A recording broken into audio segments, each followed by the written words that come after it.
Olá, meus amigos do Revisão. Essa é a aula 1 de Processo Civil para o curso extensivo que você está fazendo para as Procuradorias da Advocacia Pública. Na aula de hoje, nós falaremos sobre normas fundamentais e normas introdutórias, a introdução ao direito processual civil.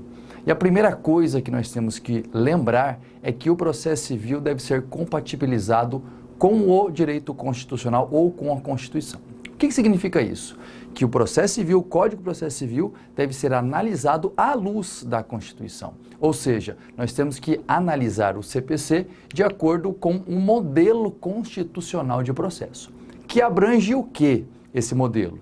Os princípios constitucionais do direito processual, a organização judiciária, as funções essenciais à justiça e os procedimentos jurisdicionais constitucionalmente instituídos e identificados. Essa é a base, é o conteúdo desse modelo constitucional. E dentro deste contexto, você tem que saber a diferença de direito constitucional processual de direito processual constitucional. Por quê? Quando você se deparar com essa expressão em uma prova, lembre-se que ela se refere a princípios e garantias fundamentais. Já se a expressão for direito processual constitucional, um pouquinho diferente, nós estamos diante de regras processuais. E lembre-se ainda que o direito processual constitucional se divide em direito processual constitucional em sentido estrito, ou seja, as regras processuais, e o direito processual constitucional ou jurisdição constitucional, que abrange o cabimento e processamento de determinadas ações constitucionais, como mandado de segurança coletivo, habeas data, habeas corpus e o mandado de injunção. Então, dentro deste contexto, você entende perfeitamente este modelo constitucional. Além disso, você tem que saber o que são normas fundamentais.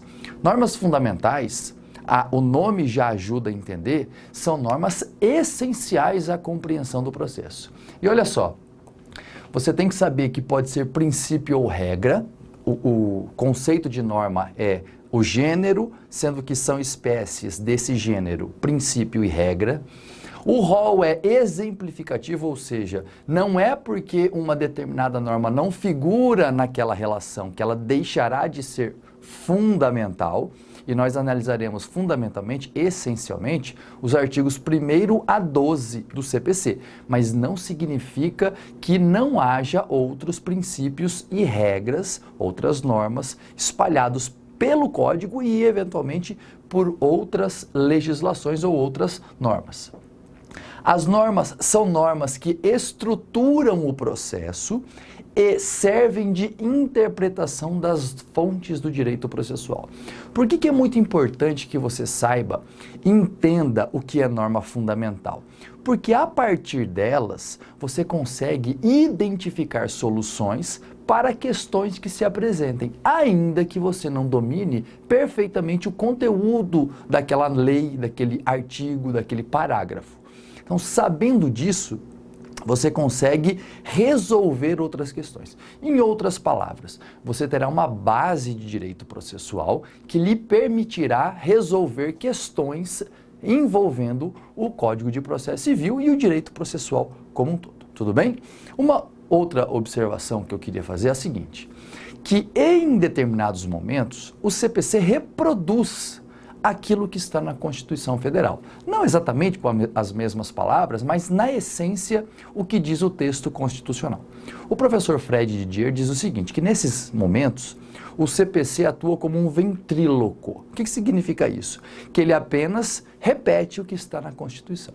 E por que isso é importante? Porque olha só, se você tem uma norma que foi reproduzida no Código de Processo Civil, norma essa que está na Constituição Federal, surge uma questão bastante interessante, que é o seguinte: imagine que uma decisão judicial contrarie esta norma, esse dispositivo do Código de Processo Civil. Esta norma, por ser uma repetição da Constituição, desafia que tipo de recurso? Recurso extraordinário, recurso especial ou ambos? É uma questão que merece ser analisada. O professor Fred Didier defende o seguinte, que se essa norma é constitucional e simplesmente foi reproduzida no Código de Processo, o que cabe é recurso extraordinário, que desafia a violação à Constituição Federal, porque o CPC simplesmente reproduziu aquilo que estava na Constituição. Mas isso não é pacífico, tudo bem? Mas é importante você saber disso, por quê? Porque nós trataremos de vários princípios que são princípios constitucionais e que foram agora expressamente contemplados pelo Código, tudo bem? Vamos agora entender melhor o que é princípio e o que é regra, de uma forma mais abrangente, mas suficiente para o que você vai estudar. Nós vimos que normas são princípios e regras. E qual é a diferença? O princípio possui um caráter mais abstrato e menos concreto. A norma, chamada princípio, é mais abstrata. E ela tem um objetivo, uma finalidade específica, que é organizar o sistema jurídico e indicar os objetivos do processo. Tudo bem? Então isso já te ajuda a entender o que é princípio. Sempre que você estiver diante de uma norma que tem um conteúdo mais abrangente e menos específico, é princípio e não regra. E para finalizar, esses princípios podem ser expressos ou implícitos. Ou seja, ainda que o princípio não seja tipificado no Código, tipificado na Constituição, ele pode existir. Um exemplo, o princípio do duplo grau de jurisdição. Não há um determinado dispositivo dizendo expressamente que há esse princípio, que existe esse princípio. Porém, do contexto constitucional é possível extrair que esse princípio existe, justamente pelo fato de existirem órgãos jurisdicionais colocados em posição de hierarquia uns sobre os outros. O Tribunal de Justiça é hierarquicamente superior ao juízo de primeiro grau, assim como o STJ é hierarquicamente superior ao TJ, por exemplo. Tudo bem? E as regras? As regras possuem um conteúdo menos abstrato e regulam situações específicas. Só para você entender melhor, eu vou dar alguns exemplos. Olha só. Por que o devido processo legal é princípio? Porque ele, volta para cá, organiza o sistema jurídico e indica o objetivo do processo. O que significa dizer que o que é o devido processo legal? É um princípio ou uma norma que diz que o processo deve ser justo. Ou seja, para ele ser justo, ele precisa ser rápido, as decisões têm que ser motivadas, o processo tem que ser público e as decisões igualmente publicadas, que todos podem recorrer de decisões e assim por diante. Ao disciplinar essas questões, ao dizer como o processo deve funcionar, como ele deve ser estruturado, com contraditório, com duplo grau de jurisdição, dentro de um prazo razoável, ele está dando uma indicação de como o processo anda, ou seja, é uma norma de caráter mais abstrato. Agora, olha só, se eu estou diante de um determinado dispositivo que diz o seguinte, o prazo para recorrer é de 15 dias. Esta norma já tem um caráter menos abstrato e mais concreto, porque ela regula uma situação específica, que é a daquele recurso específico, o recurso de agravo, o recurso de apelação, por exemplo. Tudo bem? Não se preocupe muito em ficar tentando descobrir o que é norma, o que é princípio e o que é regra. Entenda a ideia geral que orienta esses dois tipos de normas. É muito mais fácil para você se dar bem em provas. Até porque nas provas caem exatamente esse conteúdo mais abrangente sobre esses dois tipos de normas. O primeiro princípio que eu queria analisar com vocês é o devido processo legal. O que significa isso? Um processo justo. Eu acabei de dizer isso para vocês. Mas entenda melhor isso. Um processo justo é um processo que garante à parte ser protegida por abusos de poder, por arbitrariedades durante o processo. Seja arbitrariedades provocadas pela outra parte, a parte adversária, seja arbitrariedade praticada pelo próprio Estado juiz. Então, o processo legal, o devido processo legal, em última análise, significa que trata-se de um processo justo. Tudo bem?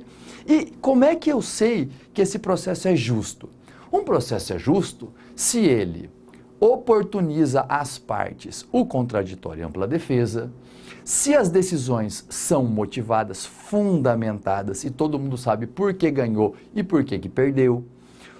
É um processo justo se ele tem uma duração razoável, se todos agem de boa fé.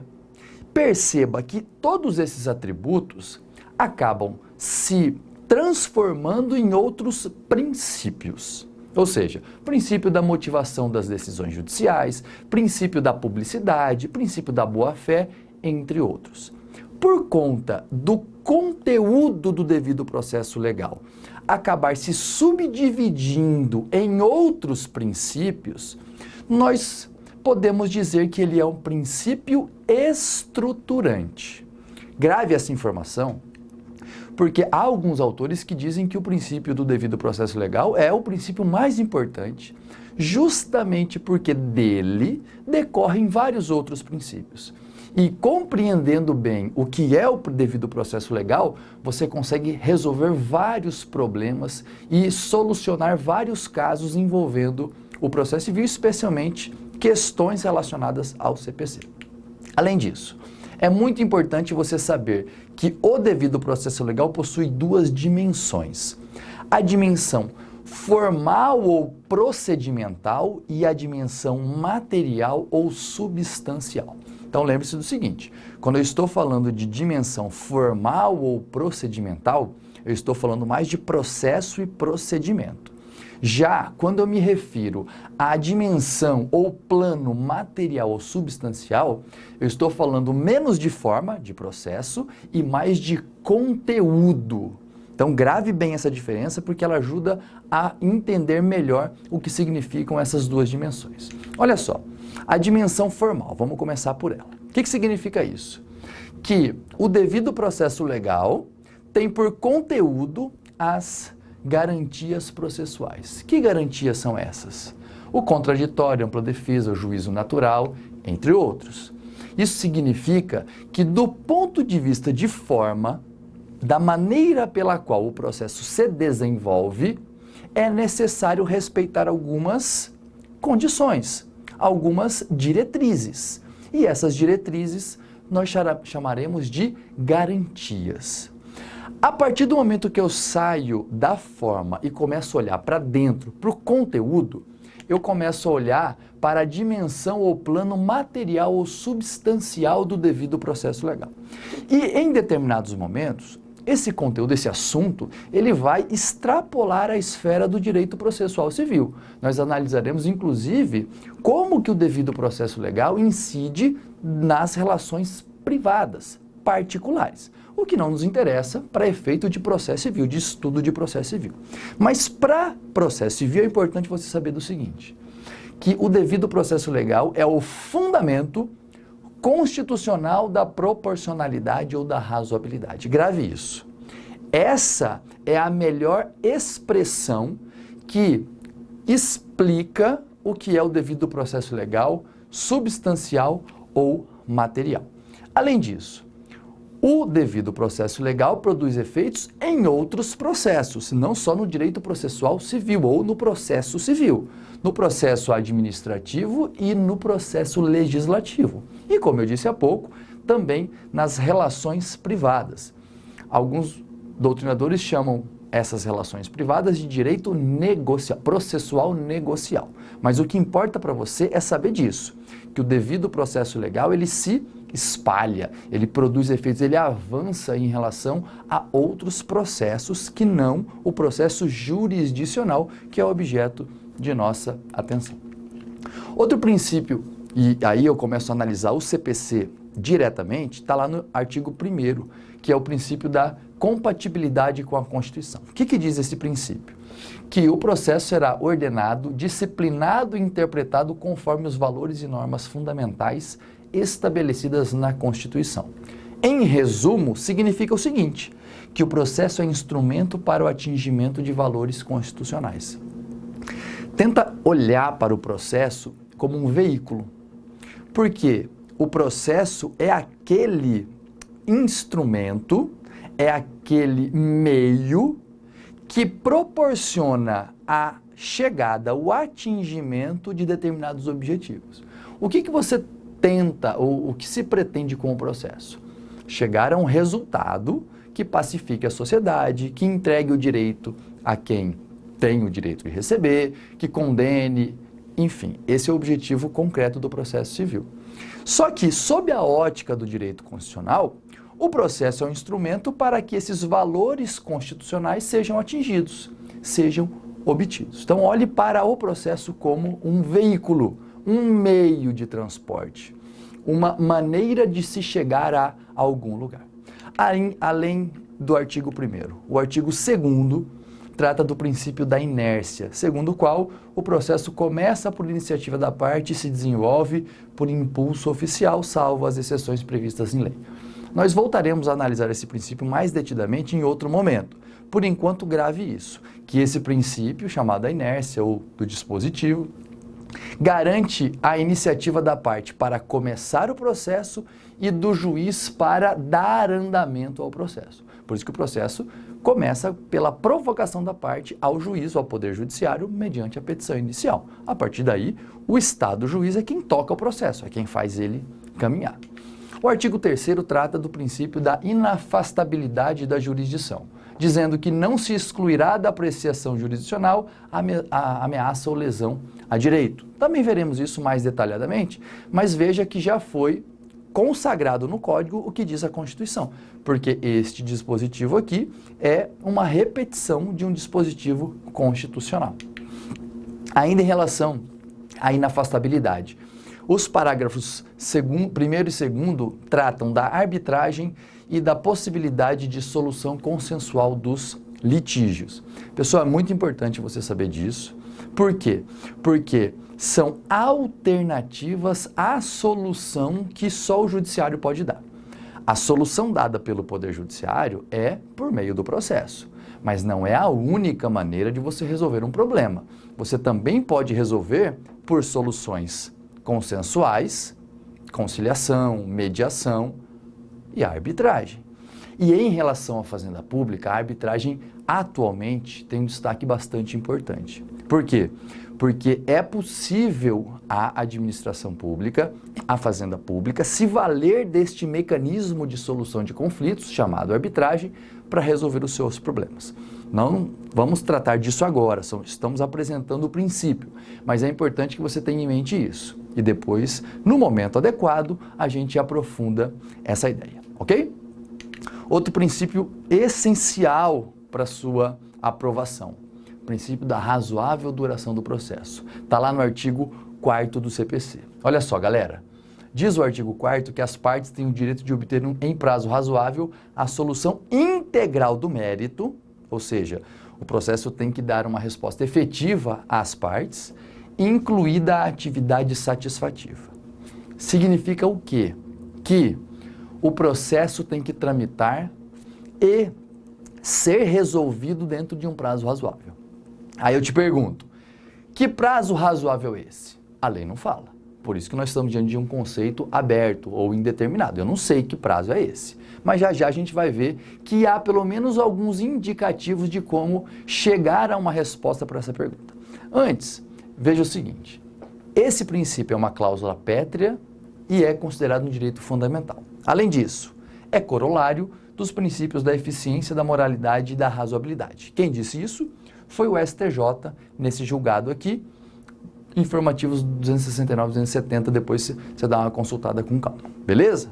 As perguntas que eu fiz anteriormente. Qual seria o prazo razoável? E outra pergunta, e o descumprimento gera alguma consequência? Vamos supor que eu identifique que prazo seria o razoável. A lei não fala, a doutrina também não sabe, nem a jurisprudência definiu o que seria um prazo razoável. E não tem como também, a priori, definir um prazo só para todos os processos, porque há processos mais complexos e outros menos complexos. Porém, alguns doutrinadores tratam de algumas hipóteses ou lembram de algumas leis e tentam fazer uma relação dessas leis com a razoabilidade do processo. O prazo seria de 1 ano. Depois, lá no material em PDF, você vai ver com calma quais são essas leis. Enfim, 1 ano seria um prazo razoável para finalizar um processo. Para a nossa realidade, obviamente, isso não vai ser aplicado, tudo bem? Mas, se você tiver que optar, ou pelo menos indicar um prazo, indique, com base na doutrina, que esse prazo seria de 1 ano. Não é um prazo já definido, tudo bem? É apenas uma sugestão doutrinária. E vamos lá, se a gente considerar que esse prazo razoável é de 1 ano, ou que é de 2, que é de 3, que é de 4, e eventualmente esse prazo não é cumprido. Imagine que o processo não acaba no prazo de 1 ano, de 10, de 5, não importa qual. Haverá alguma consequência? Ou seja, o juiz vai ser penalizado, a parte vai perder o direito, o réu vai ser condenado, o que vai acontecer? Essencialmente nada. Por quê? Porque não há como você imputar alguma consequência, aplicar alguma consequência, porque não há como você definir que prazo é esse. Tudo bem? Então nós temos o seguinte problema. Não há como identificar qual é o prazo razoável e, ainda que fosse possível, não há como aplicar qualquer penalidade ou punição ou consequência decorrente do desrespeito a esse prazo. Essa é a informação que você precisa gravar. Quais são os critérios? Isso agora é importante. Quais são os critérios para você aferir se um processo teve duração razoável ou não? O que você vai levar em consideração? Primeiro, a complexidade do assunto. Obviamente que há casos mais complexos que outros e isso deve ser considerado. 2, o comportamento dos litigantes e seus procuradores. Se eles pedem para produzir muita prova, se eles juntam muitos documentos, se eles fazem muitas alegações, tudo isso deve ser considerado. Terceiro, a atuação do órgão jurisdicional. Será que o órgão jurisdicional conseguiu atuar a contento, resolvendo as pendências ou dando a resposta em tempo hábil? É outro critério que você vai analisar. E por fim, aqui, esses 3 primeiros foram elencados pela Corte Interamericana de Direitos Humanos. E o professor Fred Didier diz que também tem que se levar em conta a estrutura do Poder Judiciário. Há determinadas varas que têm muitos funcionários se comparadas com outras varas ou seções judiciárias que têm poucos. E isso indiscutivelmente interfere na velocidade com que o processo tramita, tá bom? De qualquer forma, para a sua prova, para a sua aprovação, o que importa? Saber quais são os critérios. E aí, num parecer, num recurso, você trabalhar isso casuisticamente.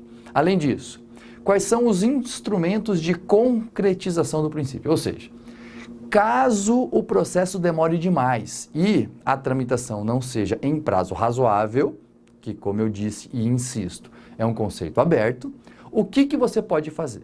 Primeiro, representação por excesso de prazo. O processo ficou 3 anos para o juiz dar um despacho. Aí é absurdo. Um mandado de segurança por omissão. É outra hipótese. Ação de responsabilidade civil contra o Estado. Lembre-se que é contra o Estado e regressivamente o juiz pode ser acionado, mas a ação é contra o Estado. Reclamação por usurpação de competência. É outra hipótese. E impugnação à promoção do juiz condutor do processo. Você vai lá na corregedoria e fala, olha, esse juiz não pode ser promovido, porque ele demora demais para solucionar os problemas. Isso está onde? Na Lei de Ação Popular, artigo 7º, artigo 93, inciso 2º da Constituição e artigo 7º da Lei de Ação Popular. Beleza? Então grave isso. Instrumento de concretização são os meios ou métodos ou maneiras que você tem à disposição para fazer com que o processo se tramite em prazo razoável. Só para a gente finalizar, prazo razoável não significa que existe o princípio da celeridade processual. Não é isso que se trata. Nós estamos dizendo que o prazo razoável vai ser aferido casuisticamente. E celeridade significa rapidez. E não necessariamente um processo rápido é uma coisa boa. Por quê? Eventualmente, para ser rápido, o processo deve suprimir o contraditório, determinar prazos curtos, exíguos para as partes se manifestarem. E isso acaba sendo mais um problema do que uma solução. Por quê? Porque você vai ter um processo rápido e uma sentença. Mas será que essa sentença é boa? Será que essa sentença é justa? Será que as partes se sentiram efetivamente justiçadas? Quem tinha para receber está satisfeito? Quem perdeu está satisfeito? Isso não necessariamente é uma verdade. Então não confundam rapidez com razoável duração. Razoável duração depende do caso concreto. Tem que ver os critérios que nós utilizamos para identificar se esse processo é razoável ou não. Beleza? E para a gente finalizar essa primeira parte, eu queria falar com vocês sobre o princípio da boa-fé. O que é o princípio da boa-fé? é o princípio previsto lá no artigo 5º, segundo o qual aquele que de qualquer forma participa do processo deve se comportar de acordo com a boa-fé. A primeira ideia que se vem é: boa-fé é sinônimo de honestidade, retidão. A pessoa age de uma forma correta no processo. E eu destaco para vocês o seguinte, que esse princípio exige de qualquer pessoa que participe do processo, não só as partes, inclusive o juiz. Então, o juiz também tem que agir de boa-fé. E, para você entender melhor isso, a boa-fé pode ser objetiva ou processual, há doutrinadores que não distinguem um do outro, e a boa-fé pode ser subjetiva. Qual que é a diferença entre elas? Basicamente é o seguinte: a boa-fé processual é aquela que é analisada de forma abstrata, ou seja, é o que se espera de qualquer pessoa, independentemente do caso concreto que está sendo analisado.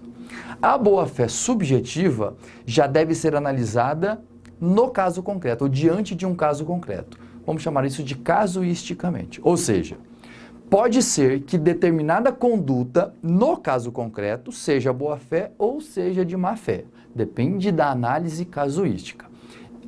Se você proceder desta maneira, você está analisando ela sob a ótica subjetiva.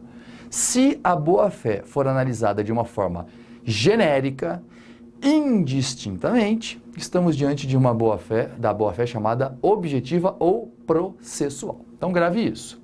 A boa-fé objetiva ou processual é uma norma de conduta e é analisada de forma abstrata. A boa-fé subjetiva está ligada ao comportamento das pessoas num determinado caso concreto, ou seja, analisada casuisticamente.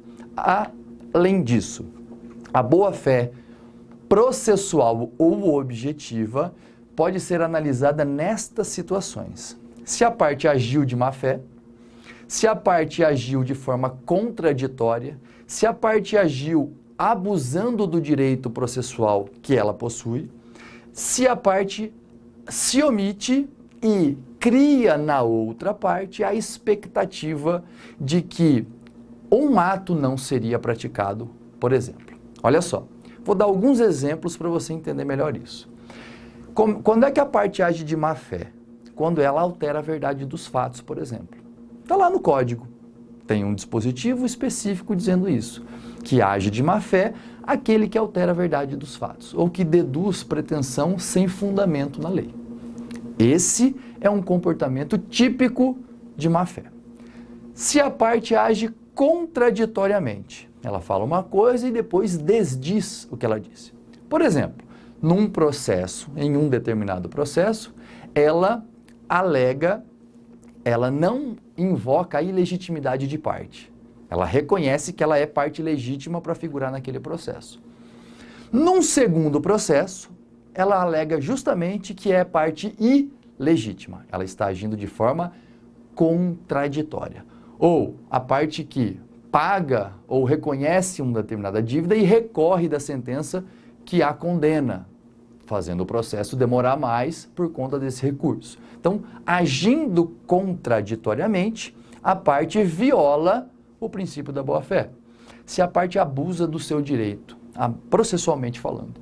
Imagine que o credor tem à sua disposição, ou tem a opção, de penhorar um determinado bem do devedor. O credor pode penhorar um determinado bem do devedor, mas ele opta por penhorar outro que significa mais ônus ou mais prejuízo ao devedor. Ou seja, ele tem o direito? Tem, mas ele está abusando do direito processual. Nesse caso, de penhorar um bem como garantia de uma execução. E por fim, se a parte omite-se por um determinado tempo, provocando na outra a expectativa de que o ato não vai ser mais praticado. Imagine que a parte se depare com uma nulidade absoluta, que pode ser alegada em qualquer fase do processo, e ela não fala nada, deixa o processo tramitar.